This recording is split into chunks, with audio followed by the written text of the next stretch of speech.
శ్రీ గురుభ్యో నమః. 10వ తరగతి పరీక్షకు వెళుతున్నటువంటి విద్యార్థులందరూ 18వ ప్రశ్న అంక్ కనుక రాయాలి అని అనుకున్నప్పుడు 18వ ప్రశ్నను అక్షర రూపంలో ఇచ్చి అంకెల రూపంలో రాయమని అడుగుతారు. అక్షర రూపంలో ఉన్నటువంటి అంకెలను గుర్తించాలి అంటే మనకి 1 నుంచి 20 వరకు హిందీ సంఖ్యలు తెలిసి ఉండాలి. అలా ఉన్నట్లయితే తొందరగా మనం గుర్తించి రాయగలుగుతాం. ఒకవేళ అవి కూడా తెలియకపోయినట్లయితే కొన్ని సంఖ్యల్ని మనం తప్పనిసరిగా నేర్చుకుని రాసే విధానం ఎలాగో ఇప్పుడు చూద్దాం. ప్రశ్న మనకి సంఖ్యా ఓం మే లిఖనా అని ఉంటుంది. హిందీ అక్షరోं को पढ़कर సంఖ్యాओं వికల్పోं में से पहचान कर लिखिए. హిందీ అక్షరాలను చదివి సంఖ్యలను ఇచ్చిన 3 వికల్పం మేసే ఇవ్వబడినటువంటి సమాధానాల నుంచి గుర్తించి వ్రాయండి అనేది ఇక్కడ మనకిచ్చిన ఇన్స్ట్రక్షన్, సూచన. ఈ సూచన చదివి మనం క్రింద ఉన్నటువంటి 3 సమాధానాలలోనూ ఏదో ఒక సమాధానాన్ని ఎంచుకోవాల్సి ఉంటుంది. దాన్ని ఎంచుకునే ముందు ఏ విధంగా రాయాలో చూద్దాం. ఇక్కడ 1669 అని ఇవ్వబడింది. 1669. 16 అంటే 16, 100 అంటే 100, 70 అంటే 70. ఇక్కడ 69 అంటే 1 తక్కువ ఉంది దాంట్లో, అంటే 69 అన్నమాట. 1669 అనేది మనకి సమాధానం. అని వస్తే 1 తక్కువగా ఉంటుంది అందులో. ఇక్కడ 69 అంటే 70, 69 70కి 1 తక్కువ అంటే 69. మీరు చాలా జాగ్రత్తగా గమనించుకోవాలి. 100 అంటే 100, 1600 అంటే 1600, 69 69. ఈ విధంగా రాసుకోవాల్సి ఉంటుంది. 3 సమాధానాలు ఉంటాయి.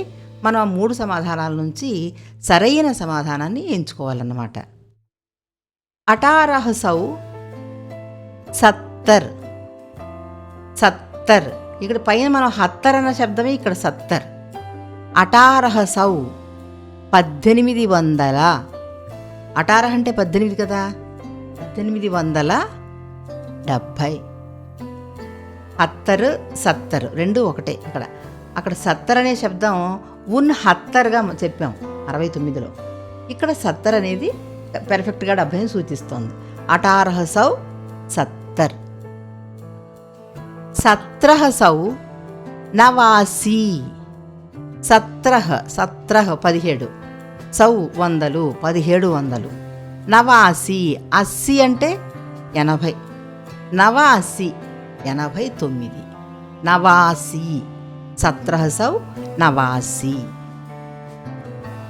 1598 1500 15 100 1500. 98 90 అంటే 90, 90కి ఏది యాడ్ చేయబడింది? 98 ఆట చేరింది.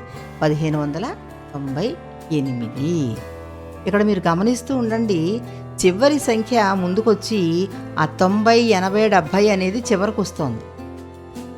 1480 14 100 1480 అంటే 80 1480. 1913 19 19 100 1900. 13 అంటే 13 1913 1913. 1892 90 ఇక్కడ మళ్ళీ మీరు గమనించాలి. 92 1800 1892 92. ఈ 2 ముందు వచ్చింది, 90 అనేది వెనకాల వచ్చింది చూడండి. 92 90 అంటే 90 కదా, 92 92.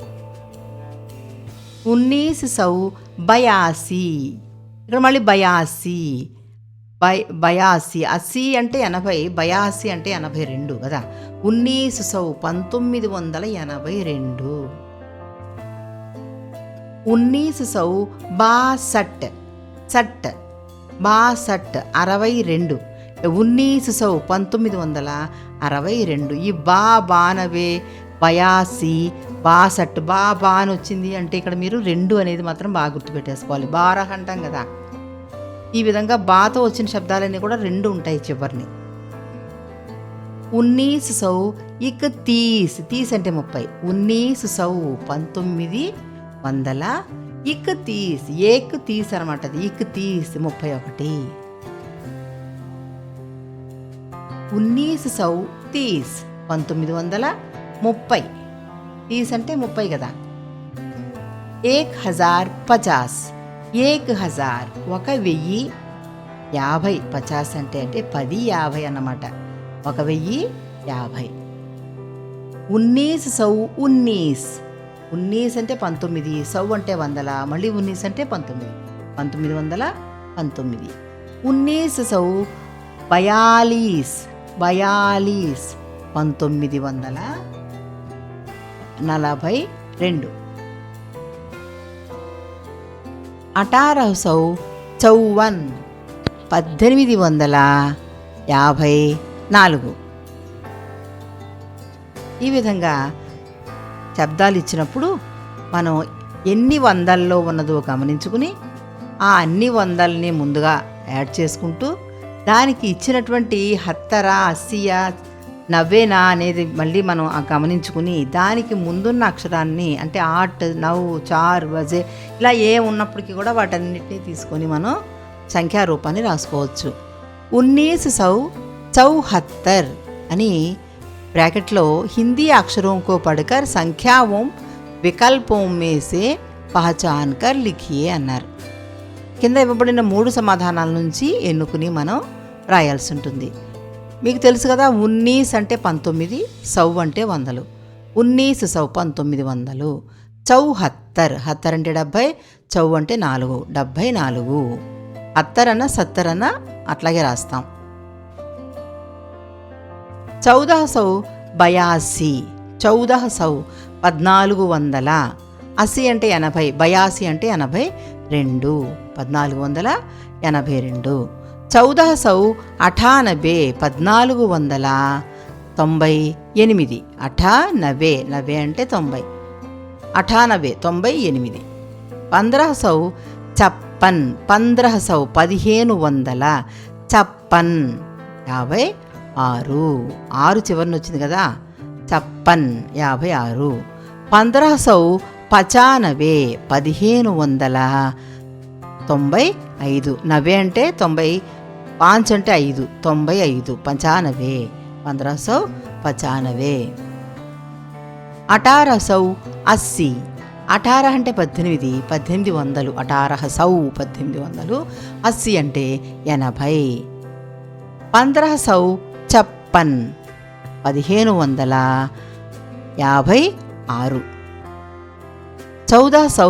1556. 1482 1482. 80 80 కదా 1482. 1527 1500 7 ఈస్ అనమాట, అంటే 20 ఈస్ నుంచి 27 27. 1498 1498. ఈ విధంగా అక్షర రూపంలో ఉన్నటువంటి సంఖ్యల్ని మనం సమాధానాలుగా ఇచ్చిన 3 సంఖ్యల నుంచి ఎన్నుకుని ఏది సమాధానం కరెక్ట్ అయిందో చూసి గమనించి జాగ్రత్తగా ఒక్క క్షణం ఆలోచించాలి. దగ్గర అన్నీ ఒకేలా ఉన్నట్టుగా అనిపిస్తాయి, కానీ ఏ సవ్వది 1800 1500 1400 చూడాలి. అలాగే 80 70 చూసుకోవాలి. ఆ ఇచ్చినటువంటి 80 కానీ 70 కానీ వాటికి ముందున్నటువంటి 56 అన్నప్పుడు 6 ఉంది. అలాగే 82 అన్నప్పుడు ఈ ఎప్పుడైతే వచ్చిందో 2 అని అర్థం కదా మనకి. అలాగే 27 ఈస్ అంటే బీసే, కానీ ముందేముంది 7 ఉంది, 27 అన్నారు. ఇలాంటివి ఒక్క సెకను గనక మనం గమనించుకుని మళ్ళీ 2-3 సార్లు మనసులో చదువుకుని ఆన్సర్ని వెతుక్కున్నట్లయితే తప్పనిసరిగా మీరు ఇందులో మంచి మార్కుని సంపాదించుకోగలుగుతారు. ఒక్కొక్క ప్రశ్న మనకు ఒక్కొక్క మార్కుని తెచ్చిపెడుతుంది. భాషాకి బాత్ అంశాలని మాత్రం మనం చాలా క్షుణ్ణంగా జాగ్రత్తగా పరిశీలించి ఆన్సర్లు రాయాల్సి ఉంటుంది. ఇందులో కొంత అదృష్టం ఏంటంటే సమాధానం తప్పనిసరిగా ఆ 3 శబ్దాలలోనూ ఎక్కడో చోట ఉంది. ఇది మీరు గుర్తుపెట్టుకోండి. సమాధానం మనం ఎక్కడి నుంచో వెతికి తేవాల్సిన అవసరం లేదు, నేర్చుకోవాల్సిన అవసరం అంతకంటే లేదు, ఎదురుగానే కనిపిస్తూ ఉంటుంది. కానీ పరిశీలించి పై ఇవ్వబడినటువంటి శబ్దాన్ని 4-5 సార్లు మనసులో చదువుకుని అప్పుడు మీరు సమాధానాన్ని ఎన్నుకోవాల్సి ఉంటుంది. తప్పనిసరిగా మీరు చక్కగా మంచి మార్కులు సంపాదించుకుంటారని ఆశిస్తున్నాను.